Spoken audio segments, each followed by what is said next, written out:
and Legends by T.W. Rolleston. Chapter 8, Myths and Tales of the Cymry. The quest for these objects represents the ideas of the restoration by some divine champion of the wholesome order of the seasons, stirred by some temporary derangement, such as those which this day bring famine and desolation to India. Now in the Welsh Peredur we have clearly an outline of the original Celtic idea, but the Grail does not appear in it.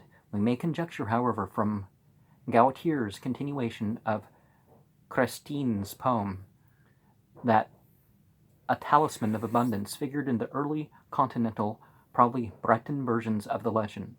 In one version, at least, that on which Wolfram based his Parzival, this talisman was a stone, but usually it would have been not a stone, but a cauldron or vessel of some kind endowed with the usual attributes of the magic cauldron of Celtic myth. This vessel was associated with a blood-dripping lance. Here were the suggestive elements from which some unknown singer, in a flash of inspiration, transformed the ancient tale of vengeance and redemption into a mystical romance, which at once took possession of the heart and soul of Christendom. The magic cauldron became the cup of the Eucharist. The lance was invested with a more tremendous guilt than that of the death of Peredur's kinsman. Okay.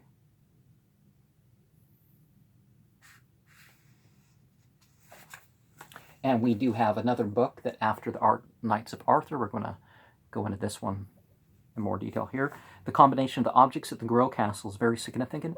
They are a sword, a spear, a vessel, or in some versions a stone.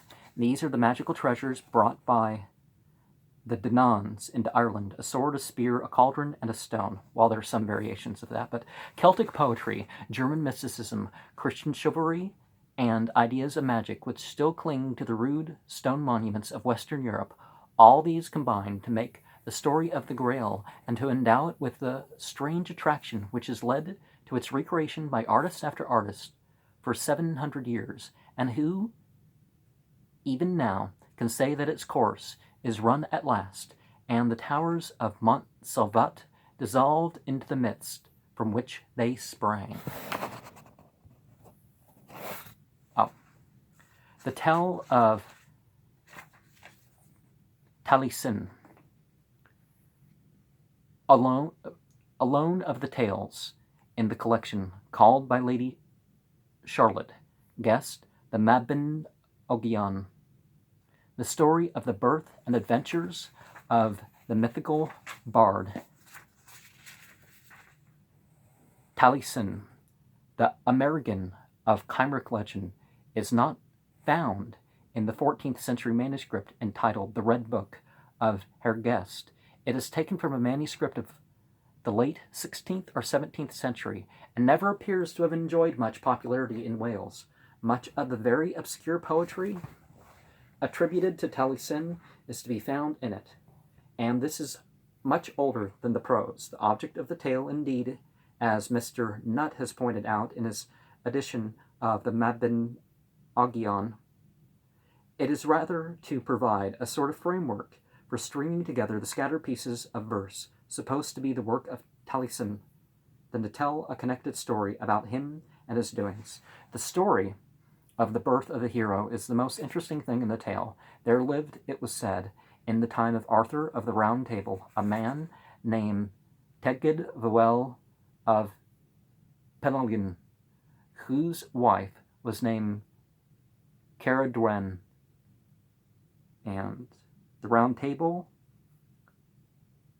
isn't really technically a Celtic thing, but we're going to go into what originated as a Celt tale. The 15th century, okay.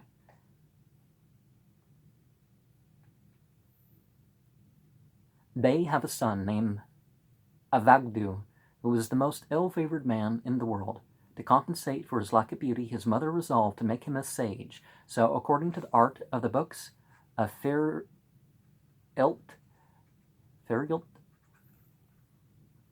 Virgil in his medieval character as of magician While there are similar characters throughout history, it doesn't mean they're necessarily reworking, but she had recourse to the great Celtic source of magical influence, a cauldron. She began to boil a cauldron of inspiration and science for her son, that his reception might be honorable because of his knowledge of the mysteries of the future state of the world. The cauldron might not cease to boil for a year and a day, and only in 3 drops of it were to be found the magical grace of the brew. She put Gwion Bach, the son of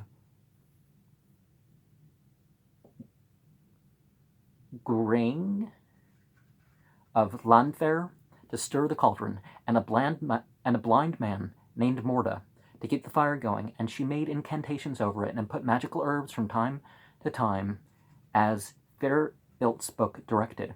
But one day, towards the end of the year, 3 drops of the magic liquor flew out of the cauldron and lighted on the finger of Gwion, like Finn mac Cool. On a similar occasion, he put his finger in his mouth and immediately became gifted with supernatural insight.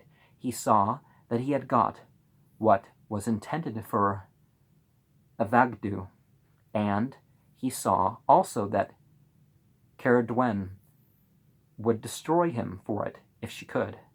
So he fled to his own land, and the cauldron, deprived of the sacred drops, now contained nothing but poisons, the power of which burst the vessel, and the liquor ran into a stream hard by and poisoned the horses of Gwydno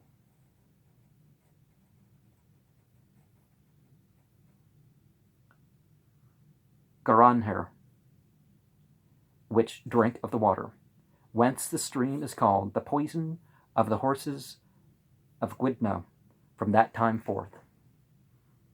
Caradwen now came on the scene and saw that her year's labor was lost.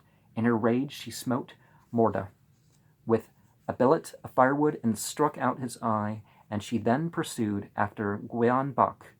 He saw her and changed himself into a hare. She became a greyhound. He leaped into a river and became a fish, and she chased him as an otter. He became a bird, and she a hawk. Then he turned himself into a grain of wheat and dropped among other grains on a threshing floor, and she became a black hen and swallowed him.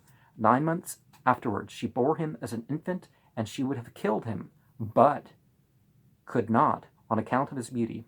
So she wrapped him in a leathern bag and cast him into the sea to the mercy of God.